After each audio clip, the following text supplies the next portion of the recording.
802व्या उर्सच्या निमित्तानं दरगाहला भेट देण्यासाठी रोज सरासरी 1 लाखांपेक्षा जास्त भाविक येतात। व्हीआयपी, व्हीव्हीआयपी तसंच त्यांची चादर अर्पण करणाऱ्यांची तर इथं जणू स्पर्धाच लागलेली असते। त्यामुळे अत्यंत काळजीपूर्वक नियोजन करण्याची जबाबदारी दरगाह कमिटी करत असते। 800 साल से हिंदुस्तान भर से लोग यहाँ ज़ायरीन आते हैं, जिसमें दूसरे बाहर के मुल्कों से भी ज़ायरीन आते हैं। दरगाह कमेटी का ये फ़र्ज़ है कि आने वाले तमाम ज़ायरीन का हम उनके लिए जो भी सहूलतें चाहिए वो सहूलतें फराहम करें, हम वो करते हैं। और उर्स के दौरान उर्स के कुछ रसूमात होते हैं, वो रसूमात भी पूरे होते हैं। कुछ रसूमात होते हैं जो दरगाह कमेटी जो है करती है, जैसे कि उर्स में सबसे पहले संदल चढ़ाया जाता है, रोजाना संदल चढ़ाया जाता है दरगाह कमेटी की तरफ से। और ये संदल जो है एक मौरिसा अमला होता है हमारा, ये मौरिसी अमला ही ये सारी चीजें करते हैं, जैसे कि संदल बनाना, उसको संदल साज कहते हैं। मोमबत्ती रोशनी के वक्त मोमबत्ती जलाते हैं, उसके लिए मोमबत्ती बनाने वाला ही अमला अलग होता है, वो जनरेशन बाई जनरेशन बनाते हैं, हेरिडिटरी होते हैं ये लोग।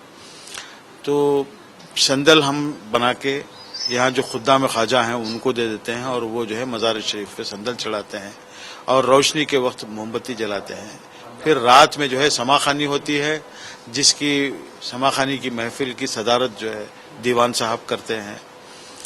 फिर मज़ार अक़दस का गुस्ल होता है, गुस्ल में खुद्दाम ख्वाजा होते हैं और फिर दीवान साहब भी जाते हैं। और जन्नती दरवाज़ा उर्स के दौरान 6 दिन खुला रहता है। अभी है 6 तारीख को छठी का दिन जो है। कितने दिनों तक ये उर्स रहेगा? पूरा उर्स जो है 9 दिनों का होता है। अजमेरच्या ख्वाजा गरीब नवाजकडे मन्नत मागण्यासाठी महाराष्ट्रातून सुद्धा अनेक भाविक येतात। अशा मराठी भाविकांशी आम्ही संवाद साधला। आम्ही असं नेहमी नाहीत, पण उरुससाठी येतो, कारण की त्यांचा करम असता असं उरुससाठी। आणि आम्ही ठाण्यावरून आलो, घोडबंदर रोडवरनं। कसं वाटतं इकडे आलं की फील कसं होतं? इथं फील म्हणजे असं आहे का त्यांचा करमच एवढा आहे का, पब्लिक एवढी त्यांची दिवाणी आहे का कुठून पण येतात। इथं कुणी आपली लग्नाची पत्रिका देण्यासाठी आलं होतं, तर कुणी चादर अर्पण करण्यासाठी। पण फक्त आंतरिक इच्छेच्या जोरावर निस्वार्थी भावनेनं एक महिला आपल्या लहान मुलीसोबत दक्षिण आफ्रिकेमधून आली होती। ख्वाजा गरीब नवाजला त्या ठिकाणी दर्शन करण्यासाठी, आपली काही मन्नत मागण्यासाठी किंवा जी मागितलेली मन्नत आहे ते पुरी झाल्यानंतर चादर चढवण्यासाठी लाखो भाविक येतात। परदेशातून एक महिला भाविक आपल्याशी या ठिकाणी आता संवाद साधणार आहेत, त्यांच्याशी आपण बोलूयात। कहाँ से आप आई है? Assalamu alaikum. My name is Mehrunisa Khan. I'm from South Africa, Durban, city Durban.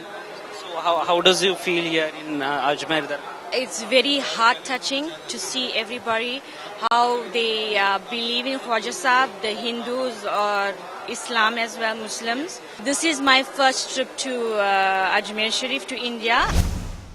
मैं अपनी शादी है, अपनी शादी का कार्ड सरकार गरीब नवाज की बारगाह में पेश करने के लिए आया हूँ। अच्छा। और उनसे दुआ की थी कि हमारी जो भी मुश्किल परेशानी है सब उनके हुजूर गरीब नवाज के करम से सारी मुश्किल परेशानियाँ दूर हो गई है। ये सरकार हुजूर गरीब नवाज के दर का फैज़ है कि जो भी मन्नत यहाँ मांगी जाती है वो पूरी हो जाती है। बिल्कुल सही, जो भी मन्नत यहाँ पे मांगी जाती है पूरी होती है, असं इथल्या सगळ्याच भाविक भक्तांचं म्हणणे। आप कहाँ से आए? जी मैं कलकत्ते से आया हूँ, और हम लोग यहाँ हर साल आते हैं। हाँ।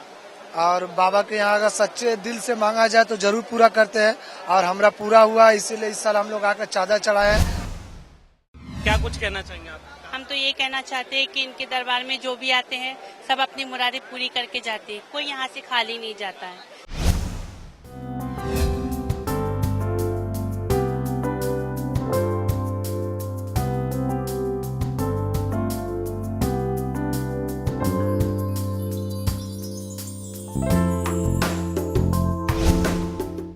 इतिहासामध्ये अजमेरची एक विशेष नोंद आहे, ती अकबराच्या संदर्भामध्ये।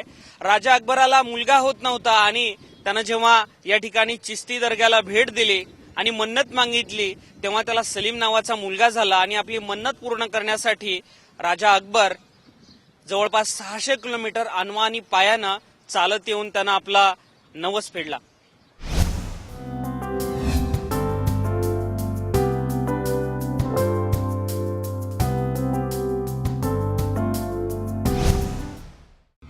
अजमेरच्या दरगाहामध्ये अशा पद्धतीनं धागा ठिकठिकाणी बांधला जातो. कशा पद्धतीनं बांधला जातो, का बांधला जातो, काही मन्नत मागितली जाते का, विचारूयात.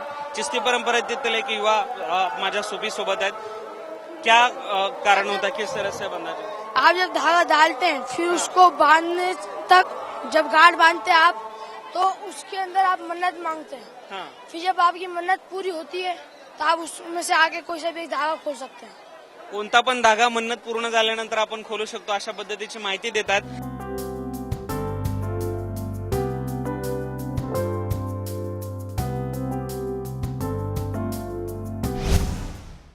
ब्रह्मा विष्णू महेश या देवांपैकी महेश म्हणजेच महादेवाची, शंकराची मंदिरं तुम्ही आम्ही अनेकांनी सगळीकडेच पाहिली असतील, पाहतोही. विष्णूची सुद्धा अनेक मंदिरं आपल्याला पाहायला मिळतात, मात्र ब्रह्मदेवाचं मंदिर सहसा कुठेच पाहायला मिळत नाही. जगातील एकमेव ब्रह्मदेवाचं मंदिर आहे अजमेर जिल्ह्यातील पुष्करमध्ये. काय आहे या मंदिराचा इतिहास, का शापित म्हटलं जातं या पुष्करला, आपण जाणून घेऊया. तिथले एक पंडितजी आपल्या सोबत आहेत, पंडित शिवशर्मा. पंडित जी, पुष्कर और ब्रह्मा देव की पूरी जो कहानी है, क्या कुछ इतिहास है इसके पीछे? शापित कहा जाता है, क्यों कहा जाता है? जो ब्रह्मा का जो मंदिर है वो संसार में एक ही जगह है, पुष्कर में.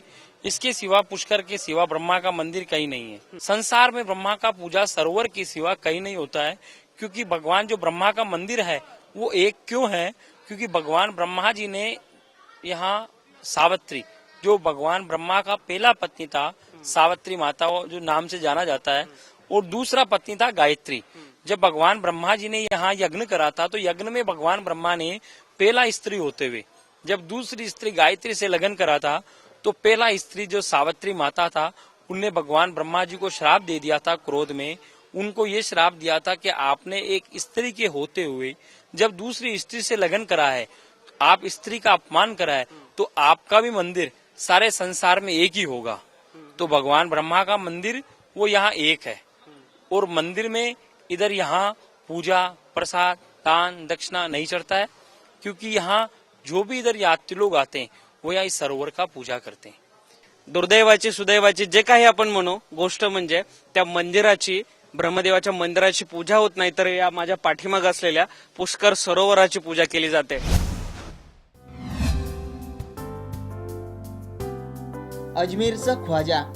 शेवटी हिंदू असो वा मुस्लिम किंवा मग शीख ईसाई, मार्ग वेगवेगळे असतीलही पण सर्व धर्माची शिकवण एकच आहे, गरिबांची सेवा, मानव धर्माची सेवा. मध्यंतरी धर्मनिरपेक्षतेच्या व्याख्येखाली राजकीय व्यासपीठावर खूप माथेफोड झाली. राज्यघटनेतील धर्मनिरपेक्ष वादाच्या मुद्द्यावर ज्यांचं अजूनही समाधान होत नाही त्यांनी अजमेरच्या दर्ग्याला आवर्जून भेट द्यायला हवी. त्यांची धर्मनिरपेक्षता वाद समजावून घेण्याची मन्नत ख्वाजा नक्कीच पूर्ण करेल यात शंका नाही.